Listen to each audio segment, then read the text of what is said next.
اسرائیل اور حماس کے مابین ایک ماہ سے جاری جنگ کی وجہ سے مشرق وسطی میں کشیدگی شدت اختیار کرتی جا رہی ہے۔ جہاں ایک طرف اسرائیل نے غزہ پر میزائل حملے نہ روکنے کا اعلان کیا ہے، وہیں دوسری طرف حماس کے بعد حزب اللہ نے سیز فائر نہ ہونے کی صورت میں باقاعدہ جنگ میں اترنے کا اعلان کر دیا ہے، جبکہ امریکہ اسرائیل کی مالی اور عسکری مدد کر رہا ہے اور اقوام متحدہ کا اس ساری صورتحال میں کردار ایک تماشائی سے زیادہ دکھائی نہیں دے رہا۔ اس صورتحال نے ایک طرف دنیا کے امن کو خطرے میں ڈال دیا ہے تو دوسری طرف عالمی معاشی عدم استحکام میں اضافے کا خدشہ پیدا ہو گیا ہے۔ معاشی تجزیہ کاروں کے مطابق ترقی یافتہ ممالک شاید اس بحران سے نمٹ لیں، لیکن ترقی پذیر ممالک شاید اس مالی عدم استحکام کا بوجھ برداشت نہیں کر سکیں گے۔ اگر پاکستان کی بات کی جائے تو مشرق وسطی میں عدم استحکام کا براہ راست اثر پاکستان پر پڑ سکتا ہے، جس سے ہزاروں فیکٹریاں متاثر ہو سکتی ہیں۔ مبصرین کے مطابق عالمی سطح پر مہنگائی اور پاکستان میں بڑھتا ہوا ڈالر پہلے ہی کاروبار کے لیے دو دھاری تلوار ثابت ہو رہے ہیں۔ تاہم مشرق وسطی میں کشیدگی پھیلنے کی صورت میں خام تیل کی قیمتوں میں اضافہ ہونے کا خطرہ ہے، بجلی مہنگی ہوگی اور تنخواہوں میں بھی اضافہ کرنا پڑے گا، جبکہ دوسری طرف قوت خرید کم ہونے سے صارفین مطلوبہ قیمت ادا نہیں کر سکیں گے۔ ایسے حالات میں کاروباری حضرات کے لیے بزنس جاری رکھنا ممکن نہیں رہے گا۔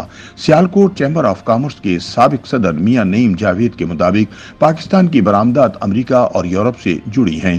یورپ میں توانائی کا بحران پہلے ہی بڑھ چکا ہے اور مہنگائی میں ہوشربا اضافہ ہوا ہے، جس کی وجہ سے پاکستان کو آرڈرز نہیں مل رہے۔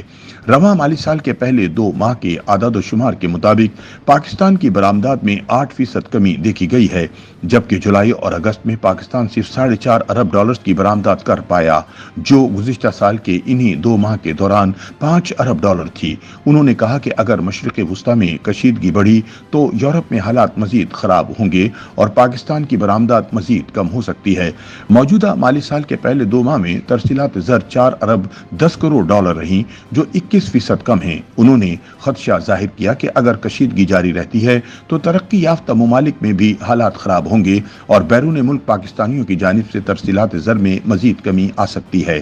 انہوں نے مزید کہا کہ ایران پاکستان کا ہمسایہ ملک ہے اور زمینی سرحد سے تجارت کا بڑا ذریعہ بھی۔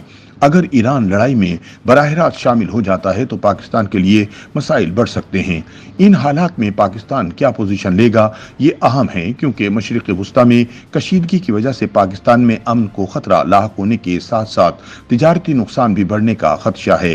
سابق وزیر خزانہ ڈاکٹر حفیظ پاشا کے مطابق پاکستانی معیشت تیل کی قیمتوں سے سب سے زیادہ متاثر ہوتی ہے۔ پاکستان کا سب سے بڑا امپورٹ بل ہی پیٹرولیم مصنوعات کا ہے۔ انہوں نے کہا کہ اگر لڑائی کا دائرہ وسیع ہونے سے پیٹرولیم مصنوعات کی نقل و حرکت میں بڑے پیمانے پر رکاوٹ پیدا ہوتی ہے تو تیل کی قیمت 55% سے 70% تک بڑھنے کا خدشہ ہے، جو تقریباً 130 سے لے کر $150 فی بیرل ہو سکتی ہے۔ اس حساب سے پاکستان میں پیٹرولیم مصنوعات کی قیمتیں تقریباً $550 فی لیٹر تک جا سکتی ہیں۔ تجارتی خسارہ بڑھ سکتا ہے، شرح نمو میں مزید کمی ہو سکتی ہے اور بے روزگاری میں اضافہ ہو سکتا ہے۔ حفیظ پاشا کے بقول خلیجی ممالک کی پاکستان میں سرمایہ کاری اس کشیدگی سے متاثر ہونے کے امکانات کم ہیں، لیکن دیگر کئی عوامل ہیں جن سے خلیجی ممالک کی پاکستان میں سرمایہ کاری مشکل ہو جائے گی۔ انہوں نے کہا کہ سرمایہ کاری کے لیے پاکستان میں ماحول سازگار ہونا ضروری ہے۔ سرمایہ کاری نہ ہونے کو حماس اسرائیل کشیدگی سے جوڑنا مناسب نہیں۔ دوسری جانب کرنسی ایکسچینج ایسوسی ایشن آف پاکستان کے جنرل سیکرٹری ظفر پراچا نے بتایا کہ ابھی تک حماس اسرائیل کشیدگی محدود ہے۔ پاکستان میں ڈالر کی قیمت پہلے ہی زیادہ ہے۔ بلومبرگ کے مطابق یہ 250 کے قریب ہونی چاہیے۔ اگر مستقبل میں تیل کی مد میں زیادہ ڈالرز کی ادائیگی کرنا پڑی جائے، جس کے امکانات کم ہیں، تو اسٹیٹ بینک اسے مینج کر سکتا ہے۔ ماضی میں اسٹیٹ بینک نے ڈالرز کی ادائیگی کے حوالے سے ایک حد طے کر دی تھی، جس کا فائدہ ہوا۔ اصل مسئلہ افواہوں کا ہے۔ انہوں نے دعویٰ کیا ہے کہ حالیہ کشیدگی سے فائدہ اٹھا کر بینکس یہ افواہیں پھیلا رہے ہیں کہ ڈالر مزید مہنگا ہوگا، جس کی وجہ سے پاکستان میں ڈالر ریٹ اوپر جا رہا ہے۔ امپورٹرز کو کہا جا رہا ہے کہ ڈالرز خریدیں، جبکہ ایکسپورٹرز کو کہا جا رہا ہے کہ ابھی ڈالرز روک لیں۔ اس معاملے پر ایکشن لینے کی ضرورت ہے۔